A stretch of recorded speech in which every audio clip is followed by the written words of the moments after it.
Python or Java? Which one is better for beginners, kids, and game developers? This is a question that sparks a lot of debate in the coding world. Today, we're going to tackle this question head-on, and hopefully provide some clarity for those of you who might be wondering the same thing. We've all heard of Python and Java, right?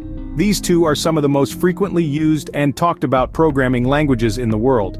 They've been around for quite some time and have been adopted by millions of developers globally. But when it comes to choosing one over the other, especially for beginners, kids, and those interested in game development, things can get a bit tricky.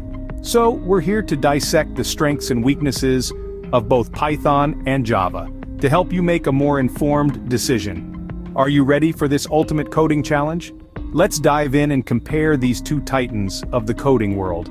First up in this coding challenge is Python, the snake that's taken the coding world by storm. Python's charm lies in its simplicity. Its syntax is clean, intuitive, and almost reads like English, which makes it a favorite for beginners and seasoned coders alike. This simplicity doesn't compromise its power, though. In fact, Python's strength is its wide application. It's used in many fields, but shines particularly bright in data science and artificial intelligence. Python is also known for its impressive library support. With a plethora of libraries and frameworks at your disposal, there's not much you can't do with this language. From web development with Django to machine learning with TensorFlow, Python's got you covered. But it's not all smooth sailing for our slithering friend. One of the main drawbacks of Python is its speed. It's an interpreted language, which means it tends to run slower than compiled languages like C or Java. This may not be a deal breaker for most applications, but for high-performance computing or real-time systems, it's something to consider. Another area where Python falls short is in mobile and game development. While it's not impossible to develop games or mobile apps with Python, it's not its strongest suit. There are simply other languages better suited for these tasks. Python, with its simplicity and wide application, is a strong contender. But what about Java?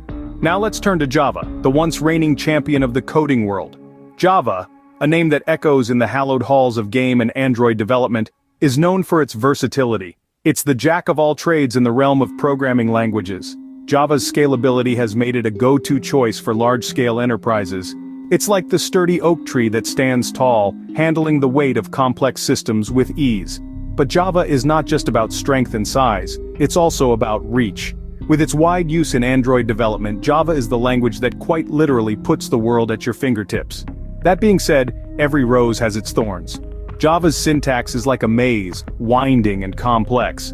It's a puzzle that might be a little intimidating for beginners. It's like a chess game where you need to think a few steps ahead, planning your moves meticulously. Moreover, Java's development pace is akin to a marathon rather than a sprint. It's slower compared to Python, but remember the tortoise did win the race. So there you have it. Java, with its robustness and versatility, definitely holds its ground. But who wins this coding battle? Well, that's the million-dollar question, isn't it? Let's find out in the final round. After weighing the strengths and weaknesses of both Python and Java, it's time for the verdict. Let's take a moment to recap. Python, with its clean syntax and readability, is often regarded as the better choice for beginners and kids. It's like a gentle introduction into the world of programming, making it less intimidating for the novice coder. On the other hand, Java holds its own with its robustness, versatility, and strong footing in mobile development. This gives it an edge for game developers, especially those focusing on mobile platforms. But let's make one thing clear, there's no definitive better language. It all boils down to what you need and what you want to achieve. In the end, the choice between Python and Java will depend on your specific needs and goals. Both languages have their strengths and are excellent tools in the world of coding. The key is to choose the one that best fits your journey into the vast and exciting world of programming. That's it for our Python versus Java showdown. We hope this video has been informative and helpful, providing some insight into the world of programming. Whether you're just starting your journey or looking to expand your knowledge, remember that the right tool is the one that best fits your needs. We appreciate you taking the time to watch and learn with us. If you found this video useful, please consider liking, sharing, and subscribing to our channel for more content like this. And remember, the journey of 1,000 miles begins with a single step, or in this case, a single line of code. So pick your language, roll up your sleeves, and happy coding.